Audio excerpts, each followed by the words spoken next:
laughter through the pain. But look at us now, on a Sunday time. Have we seen our finest hour?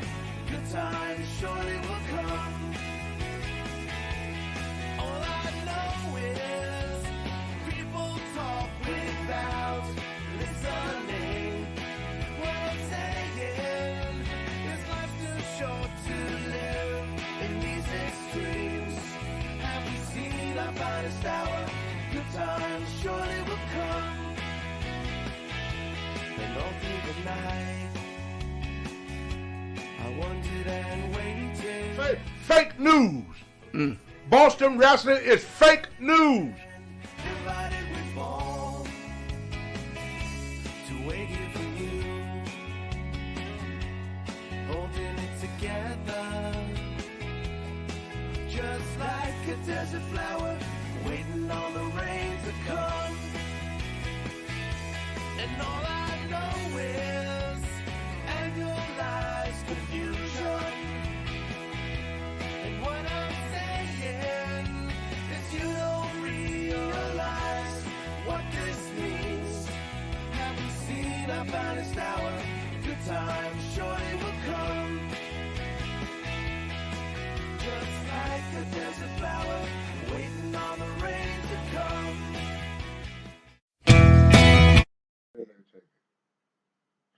Hi, this is Tony Atlas, Mr. USA WWE Hall of Famer 2006, one half of the World Tag Team Championship with Soul Man Rocky Johnson. Still got the pipes going on, still working out, still hitting the gym.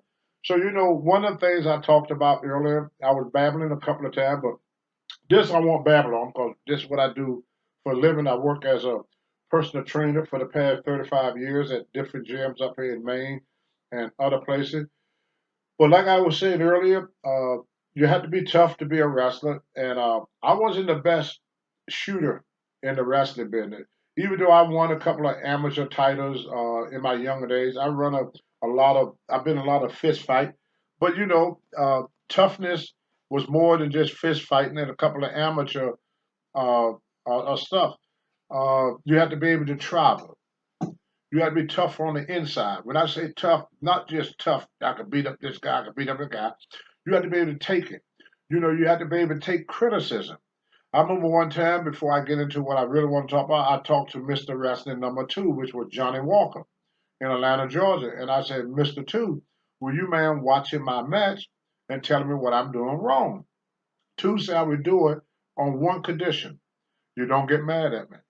Because if you can't take constructive criticism, 2 you told me, then you can't make it in this business. You got to be able to take constructive criticism. With somebody, you ask a man, what did I do wrong? You have to take what that man said and thank him. So he told me what I did wrong in a match. I took it and I thank him. My mom used to always say, it takes a smart man to play dumb and a dumb man to play smart. So getting back to what I really want to talk to you about, I always getting questions all the time. They say, Tony, how long did it take you to develop your body? Well, to answer that question, it took me 2 years. It only takes 2 or 3 years for a guy to never lift weights in his life to develop himself into maybe a contender, a person that could compete in the competition. I first got my style, like I said, with Alfonso Johnson took me to the YMCA, but I went there. I'm like most people, I'm all over the gym. I'm doing this, I'm doing that. I don't have a freaking clue of what I'm doing. I'm doing it right or wrong. So I asked this guy named Jackie Cooper, can he help me? And so I went up to Jackie Cooper and I asked him to write me out a routine. And I'd done that routine from age 16, I would say, all the way up until I got to about in my 50s. So I did this routine for maybe 30 years. And I pretty much do the same thing. I switch it up a little bit, but pretty much this is the routine. This is the Tony Atlas routine. On Monday and Thursday with chest, shoulders, and tricep. The reason for chest, shoulders, and tricep, them are what you call your pushing muscles. The chest, you push. The shoulders, you push. The tricep, you push. So that was my push day. On Tuesday and Friday was my back and bicep. Them the muscle you pull with. You pull with your back, you pull with your bicep. So, and then on Wednesday and Saturday, I trained my legs. And I did my heavy workout first. Just like on Monday, this is what I would do. For chest, I would do bench press, uh, 5 sets of 5 on the bench. I wouldn't go over 5 reps on Monday. I start off with 135 for 5, 220. No, I take it back. I start with 125 of 135, and I would do a set of 10 to 20 reps just to warm up the muscle. Then I would start with 225. I do that 5 times. I go to 315. I do that 5 times.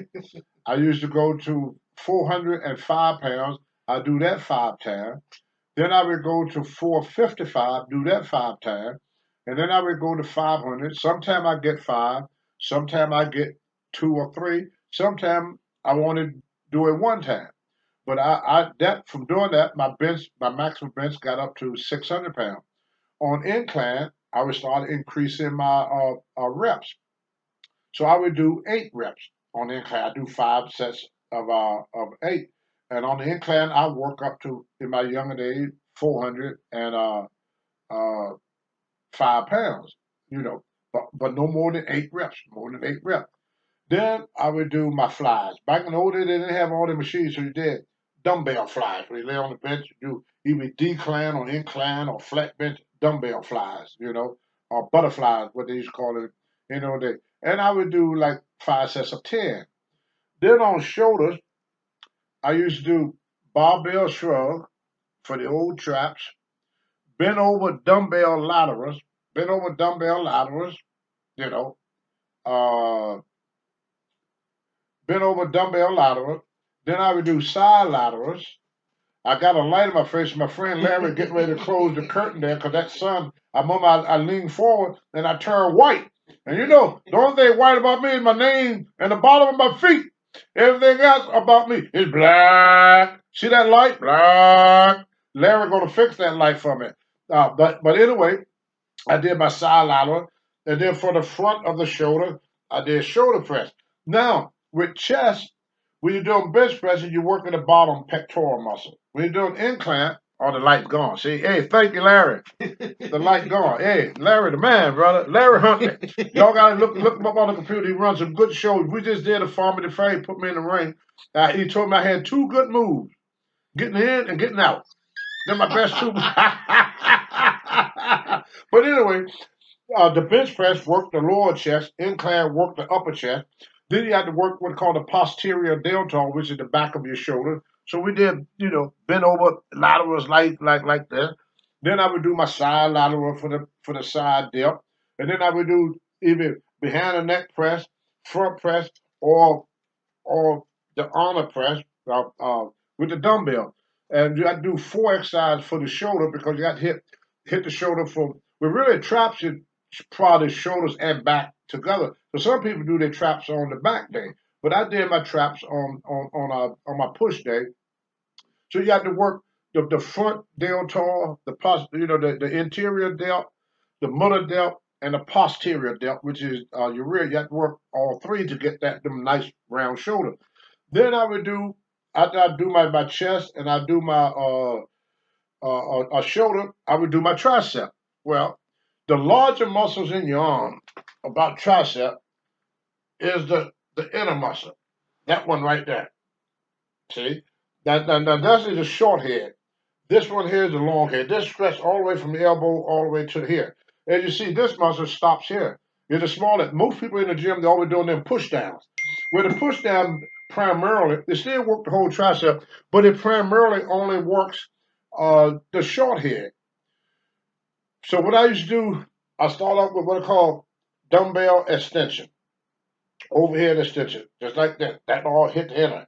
Then I go from there to nose breakers. Skull crusher or nose breaker, where you lay flat on the bench and do this movement. Or I would do close grip bench and keep the elbows in very close. And the last exercise I would do would be the push down. That's for the pump. Got to get that pump, you know. And then on back day, the first exercise that we used to do on back day on Tuesday. Now this is Monday, Tuesday. The 5 sets of 5 on the bench is Monday. 5 sets of 8 on the incline Monday, and the 5 sets of 10 on the flies. That's Monday. Where with the shoulder press, I only did five sets of 5. All my lateral movement, I did 8. So I did, by the way, say I did 5 to 8 reps. I wouldn't go over 8 reps on nothing except for the dumbbell flies because I went for that pump at the end. That's the only thing I went past 8 on. Now, that was my heavy day. I call that my heavy day. Now, when it get to Tuesday, I would do my deadlift. That worked the spina recta, and it also worked the lower part of your lactissial dorsus, and it give you a very thick back. Then they didn't have all the machines like they have now, so everything was free weight. So then I would do my bent over rows, barbell bent over rows, for my lower lat. Now they didn't have a lat pull down machine, so we used to do weighted pull ups. There was a video that Marty and the Pharaoh showed on my first series where y'all saw me doing the pull ups behind the neck, then pull ups to the front. Arnold Schwarzenegger was a true believer in doing a pull up to widen you, give you that nice V shape.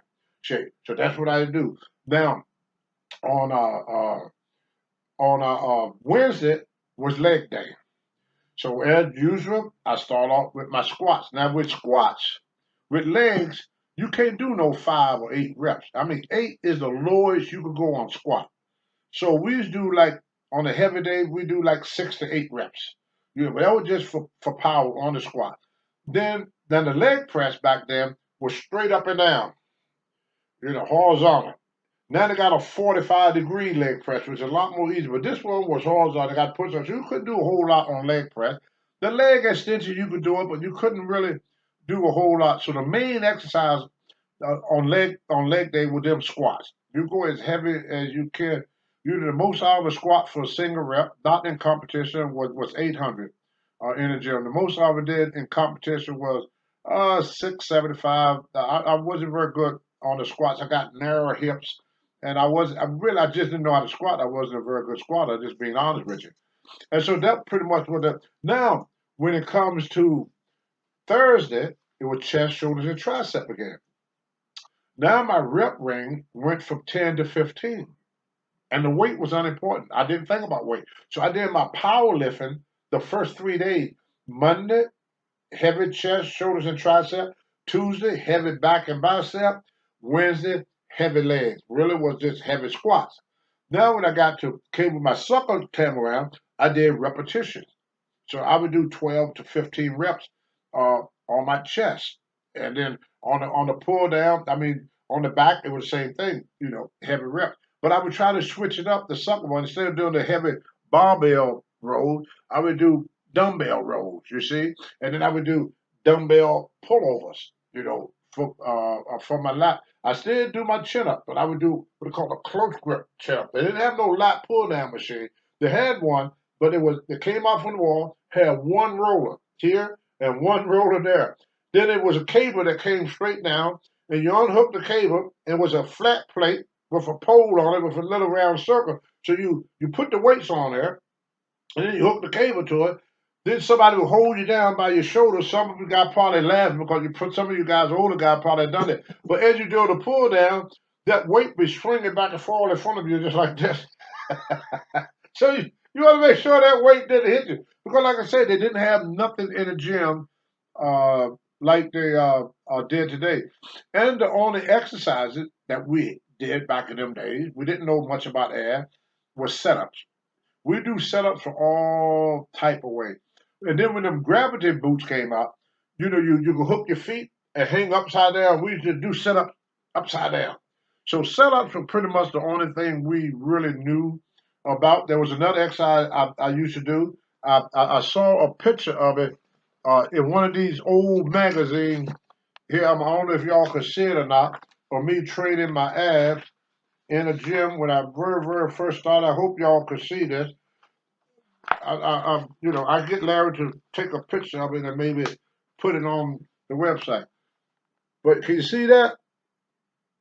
See, I hold myself up on a dip bar, and I used to hold myself up like that, and then I do leg lifts, and that was one of the exercises that I used to do, when I was a young kid, because like I said, they didn't have all the equipment in the gym like they do now. There were no treadmills, so for your cardio, you went outside, you ran around the gym in the parking lot. Some gyms like the YMCA in Charlotte, they had an indoor track, so you could run back and forth for the track. So what I used to do, I would get out of school, I would go and wrestle on the wrestling team for Petra Henry High School, and then I leave from there and I go to the YMCA and I work out with Alfonso, and then I would go home and get something to eat and have sex with Lorella.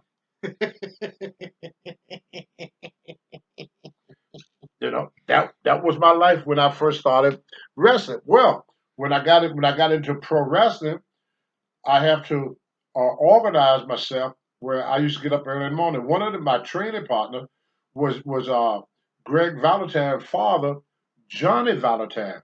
Now Johnny would get in just like the rest of us at 2 o'clock in the morning from a wrestling show. Because the wrestling show then started at 8, and they used to end at 10 o'clock at night.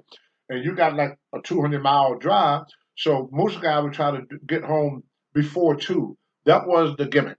Be home before 2 o'clock. Then you would soon as you get home, you hit that bed, you go right to sleep. Well, Johnny Valentine and Art Nelson would start their workout every morning. No matter what time he got in, they would start every morning at 7 o'clock in the morning. Johnny would get up, and they didn't believe in eating before the workout. They didn't believe in that. So what they would do, they would eat after the workout. Well, in Charlotte, North Carolina at that time, it was great because first I stayed at the Y. Uh, I meant to tell you this story, but I forgot to tell you it earlier.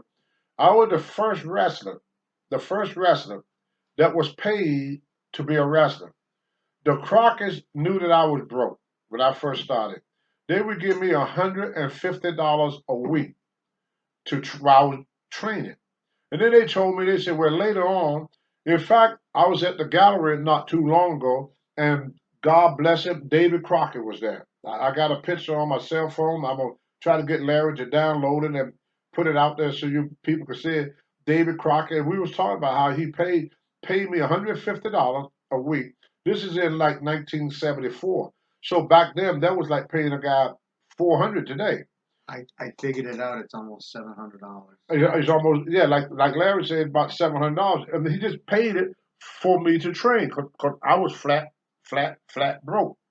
When I first went to Charlotte, Klondike Bill said, "This is the hotel where all the wrestlers stay. You go there, tell them you're a wrestler. You're gonna be a wrestler. They take care of it." I said, "Klondike, do this cost any money?" He started laughing. He said, "Yeah, they don't let you stay in the hotel free." I never stayed in a hotel before. I didn't know.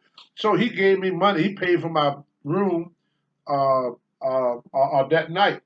So as soon as the next morning, George got them, took me to the YMCA. They got me signed up at the YMCA.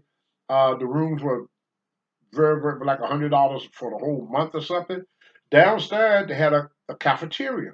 So I could eat breakfast there, I could eat lunch there, I could eat dinner there. So I had food there. Plus, they had a gym there. So everything was right there in the Charlotte YMCA. One of the other things George Scott taught me my earlier years was to pay your bill. He said, "I hear Klondike pay for your room." And I said, "Yes, sir." He said, "Well, now that you got your first check in wrestling, Tony, are you going to pay Klondike back?" And I go, "Oh, yes, sir." Now, believe it or not, rooms back in them days were like $15, $20. I mean, they was not expensive. I don't want to be all over the place. I'll get back to my training. Uh, I was with Johnny Weaver one time, and we couldn't find a room. So Rick Flair said, "Hey, they got room at the Holiday Inn." He said, "I tell the lady to hold y'all room." So we went to the room. The lady wanted $32. $32 for that room. Johnny Weaver said, "Great damn morning."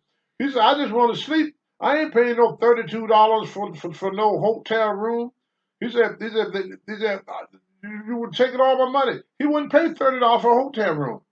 Today, you could be fair well, but at that time, $30 for a hotel room was a lot. Another time with gas started going up, Johnny Weaver said, pretty soon gas gonna be $1 a gallon. When it gets to $1 a gallon, I'm gonna stop driving and I'm gonna get me a bike. I wonder what Johnny think about gas prices today. You know, he thought it was like 39 cents a gallon when I first started. You know, it was in the then it went up to like 69 cents, and Johnny Weaver had a fit. But anyway, that's pretty much the routine that he gave me on Monday and Thursday with chest, shoulders, and tricep. Tuesday was back and by. Tuesday and Friday back and by, and then Wednesday and Saturday uh, was legs. So what we used to do on legs a lot, we used to do a lot of lunges, a lot of step ups, heavy calf, a lot of calf raising, and stuff of that nature. You know, try to mix it up a little bit because I didn't want to just have a good body and have no strength. So I figured out a way of just instead of just being a power lifter, I want to be a power lifter, be one of the first people to be a power lifter and a bodybuilder too. So what I would do at the beginning of the of around September, I would train for a powerlifting meet. Then after I did my powerlifting meet, I bulk up. I would bulk up to do my powerlifting meet. Then I would at the end of around May or so, I would enter another contest, would be a bodybuilding contest. So that when I would get all cut and all ripped up and everything, get all the muscles and stuff like that. And that's how I come. That I used to compete twice a year. And I've done this from age 16 all the way up until I retired from powerlifting in 1999. Yeah, 99 was my last competition, and I set the main bench press record in 1999 of 575. And somebody, I got a little plaque over there, see, right there, Larry, see at the bottom. And nobody broke my records yet. A guy went on the computer the other day and said, Tony, you still hold 3 records? Which one? Yeah. No, behind my dolls there, Larry. Oh. Yeah, right there. You see that little plaque? Oh, the Moxie? Yeah, right behind the Moxie. Oh, right behind it, the oh, plaque. I mean, not the plaque, but the thing. But anyway, the guy came and gave me this, and I framed it. And what? Read that off, Rand. Read that. What they say? Look at that. I'm gonna turn this What group is that? I'm gonna turn the light on so I can see. I can't. Oh, hey! Now y'all can see me. Look at the light on. This is the APA, American Powerlifting Association, and on this thing it says this is for the state of Maine. In a 275-pound class, I still hold the record at 575. For those over the age of 45, I hold the record of 500. And in the open, 575. And that is the American, I don't know if y'all can see this. See that? And then my records. See that? Yeah, and that shocked me. And when he gave me that, I said, "Oh hell, I'm gonna frame that." You know, I'll frame that. Old Tony still got it going on there, brother. So and I still like training, and I learned a whole lot of stuff about training over the years. In fact, I know more after I became a personal trainer than what I did when I was actually competing. Like in America right now, we have a pandemic, and they say it affect those with underlying condition. Now, some people want to take the shot. Some people don't want to take the shot. With me, I don't give a shit what somebody do. You do what you want to do. You're a free country. But it's good to know the facts. Stress is the number one killer in America. The average human beings, this is what we should eat, not what you gotta eat or you 28. I ain't tell you what to eat. You go eat your chitlins. I love my chitlins. You go eat your hot dog, you eat your hamburger, eat what you want to eat. I'm not telling nobody to eat. But what we should eat is everything we consume should be 50% fruit and veggie, 30% veggie, 20% fruit. When you look at how most people, most of us eat carbs and protein. We don't eat any veggies, see, and we don't eat much fruit, you know. So that's how we should eat, but we don't eat. I learned that after my career was over, which I wish I had known earlier. I learned how to train. I mean, every Monday, 500 pounds, 500 pounds. Well, what I found out later, after 6 to 8 weeks, your body become accustomed to whatever you're doing. What when I say become accustomed with doing, don't mean you won't make gain, mean your progress will slow down. Will slow down. I didn't know that then. I could have been a lot bigger and a lot stronger if I had known that. The way we should train, you do 1 month of 15 reps. See? That work your ligaments, tendons, and structural muscles. The second month, you want to do 8 to 12 reps, which is 7. Well, the first month is 65% of your maximum resistance. We work your ligaments and tendons and structural muscle. The second month, you work what you call your uh, slow twitch muscle fabric, and you do that by doing 8 to 12 reps. Just doing 10 is perfect. You do that for your second, but that what they say working 75% of your maximum resistance. Now, maximum resistance is what you can do for 1 rep. And then your last month should be four to 8 reps, 4 to 8 reps, which is 85% of your maximum resistance. And once again, your maximum resistance is the weight is resistant. You try to push it up, it's trying to come down. So you got that what they call weight training resistance exercise. So then you do that. Then if you feel like it, you can max out at the end of that routine. Then you're supposed to take a week off to let the joints and everything recuperate. Then you start over again. But when you start over again, you add 5 pounds to everything you do. See, the reason you can add 5 pounds a week or 5 pounds every 2 weeks, because the body don't know the difference between 5 pounds and it don't know the difference between 500 or 505. It's not enough weight for the body to know the difference. Now, the other things I found out I didn't know then. Weight training build what they call bone density. When you put stress on the body only produce what it needs. So if the body don't need it, it don't use it. Like you hear the whole say, "Oh, he's on steroids." Well, here's the reason why they call them steroids. When you taking uh, testosterone, injectable pill, no matter what, you take artificial testosterone, your body don't produce it no more. That's why a lot of men, when they take steroid, they what's the word I want to use? They shrink. Test. Your testicle, good word, good safe word. Yeah, you know me, I would have said something that got me kicked off. I would say something like nuts or oh, did I say that? Yeah, that's what I would have said. Yeah, you're nuts now. But your testicle, where they shrink up because they're not working. They're not working because your body only produce what it needs. If it don't need it, it don't produce it. After age 25, anyone that do not do any resistant exercise or resistant movement lose a half a pound of muscle a year. So after age 25, your muscles start to deteriorate.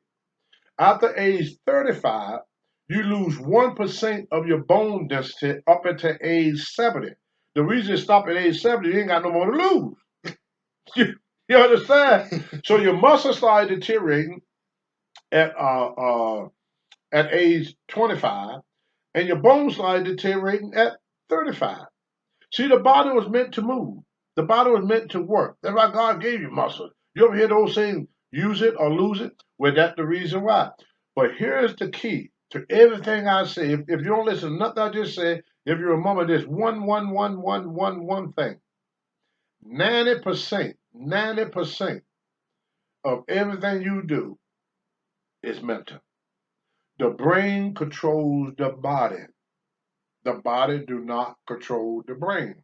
In order for me to move this little finger like this, a signal from my brain go down to my arm, to my finger, tell my finger to move. You go to a restaurant like Denny's or Applebee's, and you see a waitress, and she's overweight. When this woman walks 8 to 12 hours a day, every day. She walks every day, 8 to 12 hours. She's still heavy. In fact, sometimes they get more obese. Another woman will go to the gym and walk for 1 hour and lose weight. So how can you walk for 8 hours and lose no weight and walk for 1 hour and lose weight? Well, that's easy to figure out. I said 90% is mental. 90%. The woman at the restaurant like Applebee's or Denny's or wherever, a Cracker Barrel, wherever she works, is concentrating on her customers. The woman in the gym is concentrating on her body. See that arm there? It don't have a bicep. You can do curls until you're blue in the face. The body is asking you, why are you doing this? You're here for years. You have to concentrate. You have to concentrate. You have to concentrate. I think Arnold Schwarzenegger, when I used to talk to him down in California back in the early 80s, put it the best. Bodybuilders like sex. When you stop thinking about the girl, the bone will go away. Pretty much how you live. The brain and the body have to make the connection. Because your body is constantly asking you, why? Why? When I was first started going to the gym, everybody in the gym had muscles. Everybody. Now I go to the gym, maybe one or two people have muscles. Because this is what they do. They do a set of benches. Then they get up and grab their phone.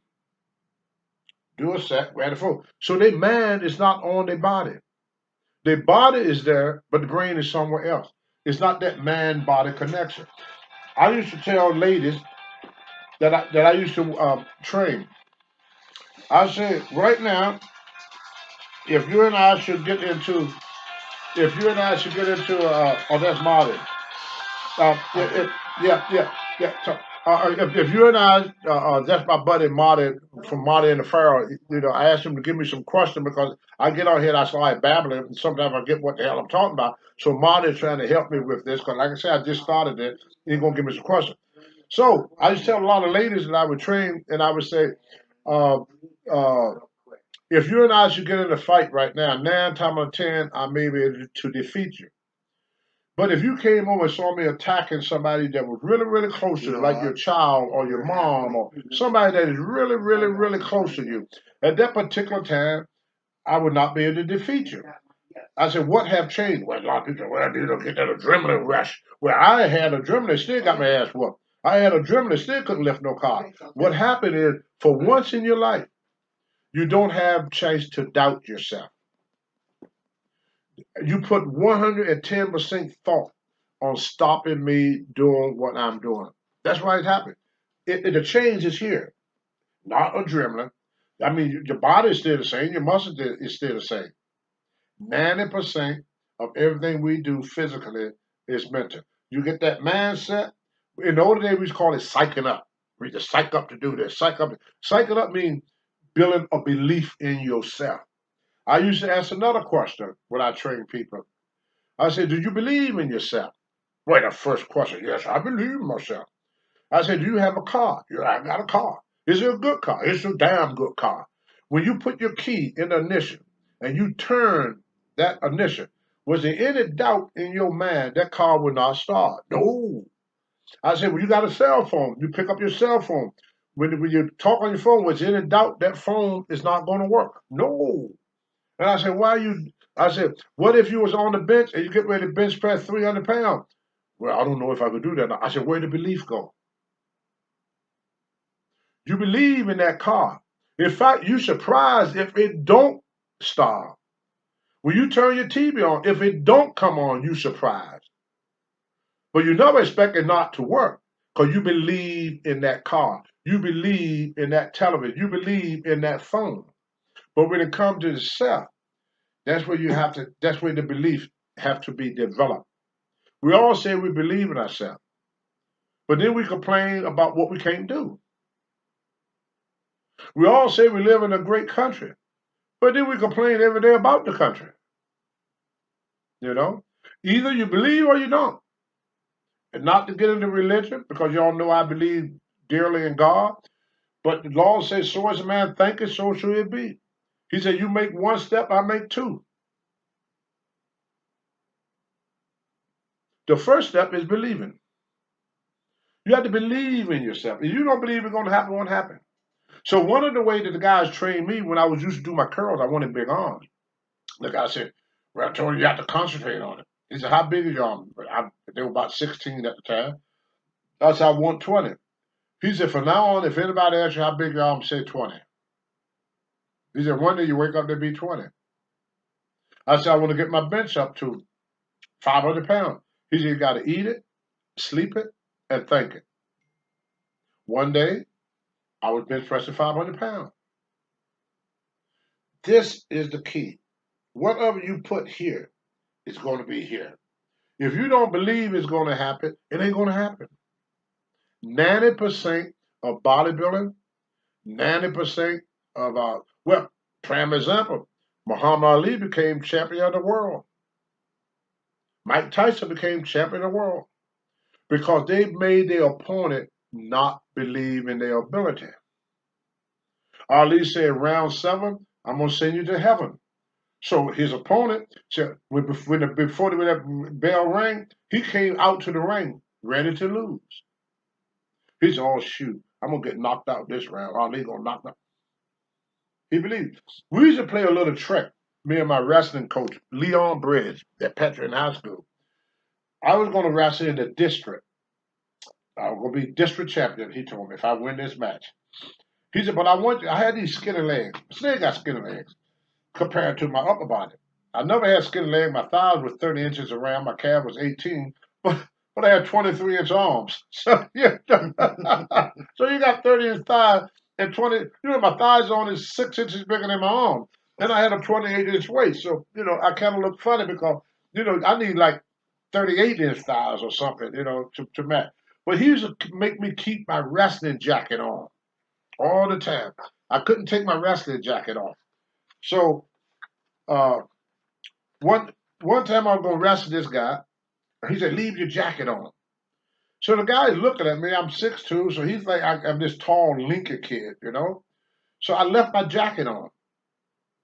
And I had 19 and a half inch arms back in my senior year in high school.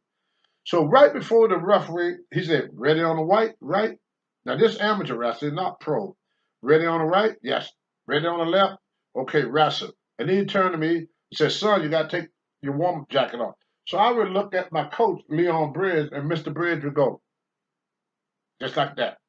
I would pull that jacket off, and I watched my opponent's face. He'd go, now he lost all confidence. He had lost all confidence. Excuses are the gateway to failure. Believability, you could move mountains. When this great country that I first started, we had a dream. We had a dream of building a nation that would be great for all mankind and womankind. I love women. Gotta have the women in that. But anyway, make a long story short, they believe. They believe in this country. They believe in their God. You couldn't make them disbelieve. Now we figure, oh, I'm not going to do this. I'm not going to do this. They're not going to let me do this. Who ain't going to let you do something? You are stopping you.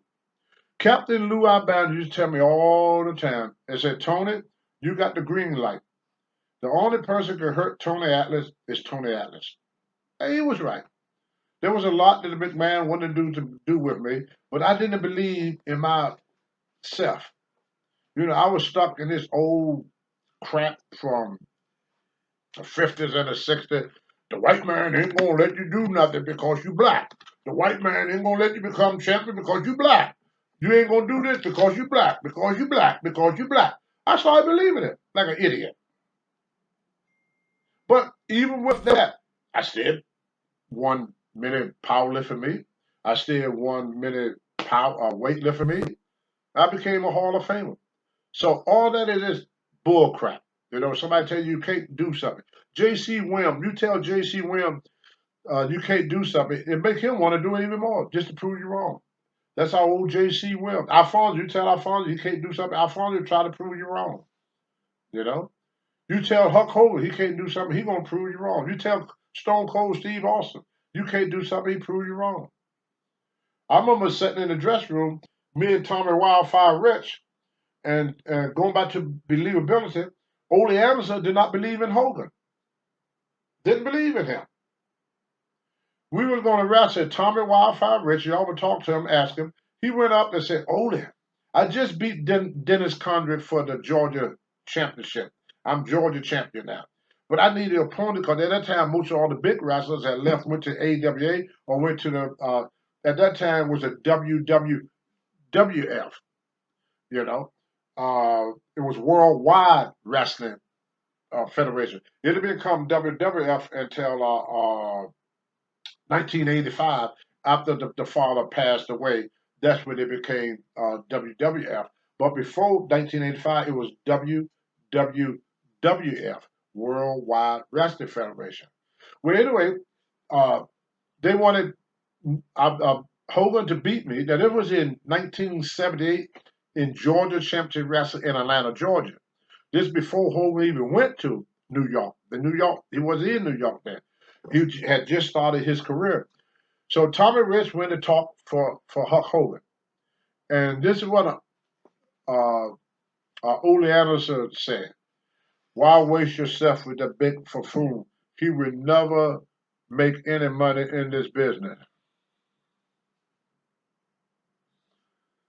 Hogan made more money in a week for this business than Ole Anderson made in his whole freaking career. And I love Ole. I'm not knocking him. But it showed about that belief. He didn't believe that Hogan had it. Didn't believe Hogan had what it took. He didn't. Nobody did at that time. Until Hogan went and made that movie and became an overnight sensation, went back to Minneapolis, started selling out every building in Minneapolis. And then Vince Jr., smart man being what he is, everybody know how smart Vince is, he gave Hogan a call and said, hey, come on, work with me. I got some ideas that could really, really make this work. Now, I don't know if y'all remember when Hulkamania first hit. That's why I got his picture up there. Just to show y'all. Now, Tony Atlas pinned Hulk Hogan every time we wrestle. They didn't believe in him. He had to prove them wrong. And he did. He proved that he was going to be the greatest thing that the 80s and the 90s ever saw. And he was like that for a long time. And he opened up the gateway. He took wrestling from the little arenas that we used to wrestle in, little armories, little arenas, little high school, that every place, we couldn't go to them buildings no more. They couldn't hold a crowd. That's when everything became Coliseum, civic centers. It started with Hogan. It didn't start with John Cena, didn't start with Raymond Rowan or all these guys. These guys are, all of these wrestlers today, Vince McMahon and Hulk Hogan made wrestling mainstream. With Hulk Hogan ability and charisma in the ring, and with Vince McMahon intelligence, they was able to bring wrestling up. Until wrestling was drawing more people than football, more people than baseball. It used to be 3 major sports in America when I was a kid. Football, basketball, and baseball. There was no other sport. Nothing. We had to go to these arenas. When Vince did WrestleMania 1, The building sold completely out. But there was enough people on the outside to fill the building up 3 times more. So Vince said, oh, Lord, what the hell I'm going to do for WrestleMania 2? Oh, I got a great idea. I get three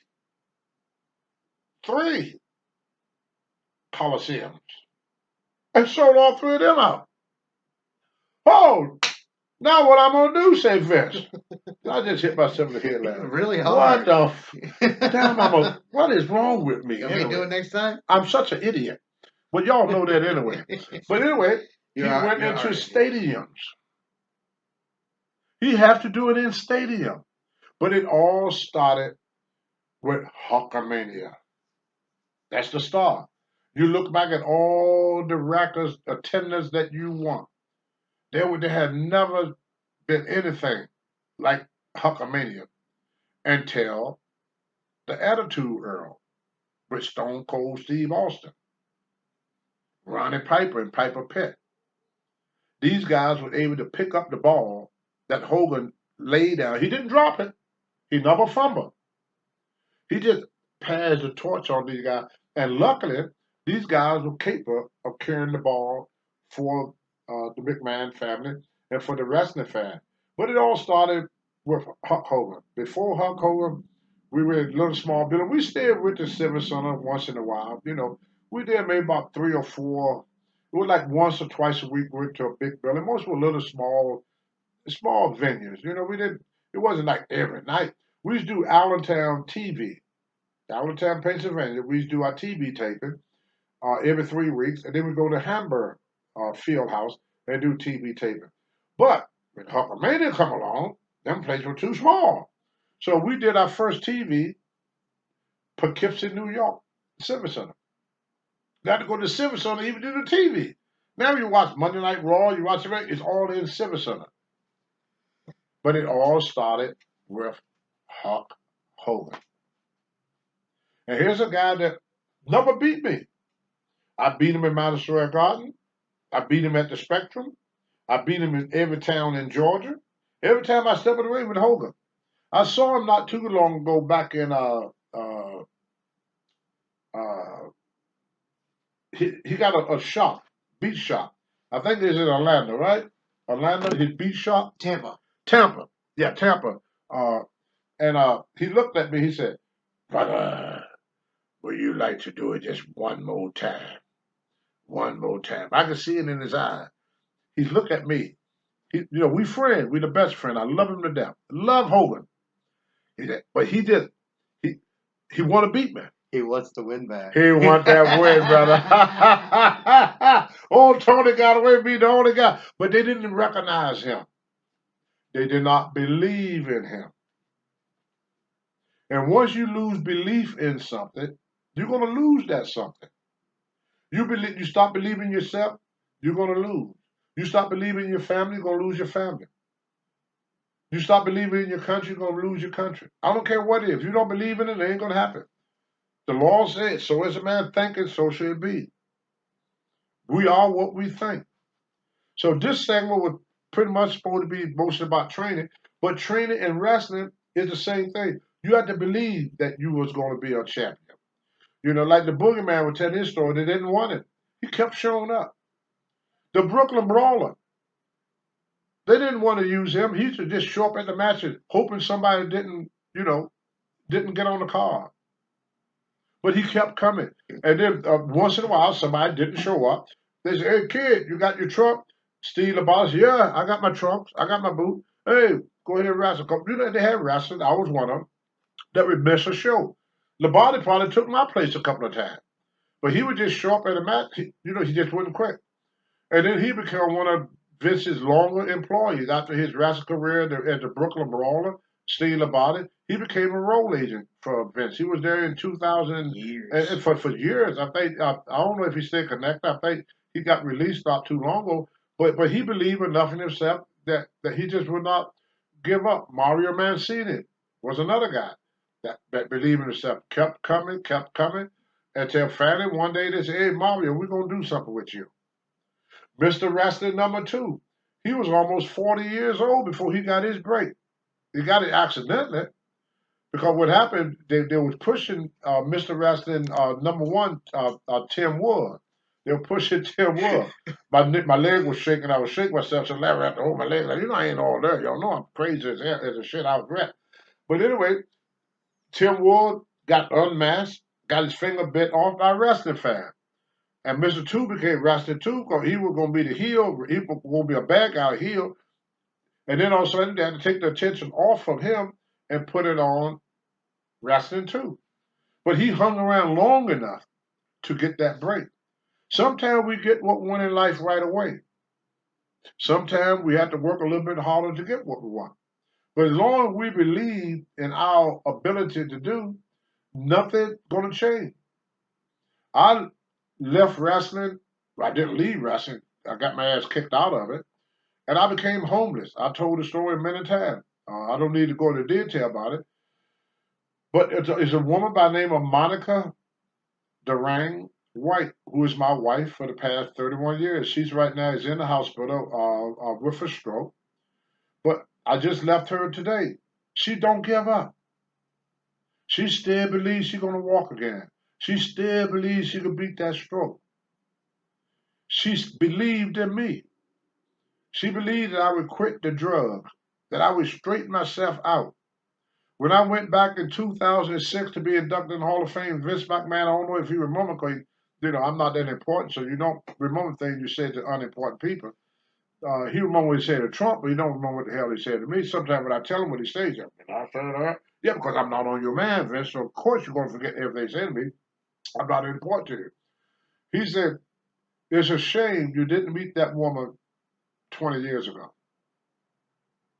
And I look back on it. If I had met her 20 years ago, my career would have been a lot different financially. But in a way, I'm glad my career went the way it did because I did a lot of work outside of wrestling that I wouldn't have done if I had been in wrestling. Outside of wrestling, I got 2 keys to a city, 3 proclamations to a city. I'm an honorary fireman. I've been to Kosovo. I entertained the troop. I work with police department, fire department, did fundraising with this. I test the life of a lot of young kids. I work with mentally challenged adults. So I did a lot of good things for those that was less fortunate than myself. And I have people, a lot of people I was able to dedicate myself to doing a lot of stuff that I would have not had the opportunity to do with the WWE, which Vince do a lot for charity. I mean, I have worked with Vince and Sergeant Slaughter.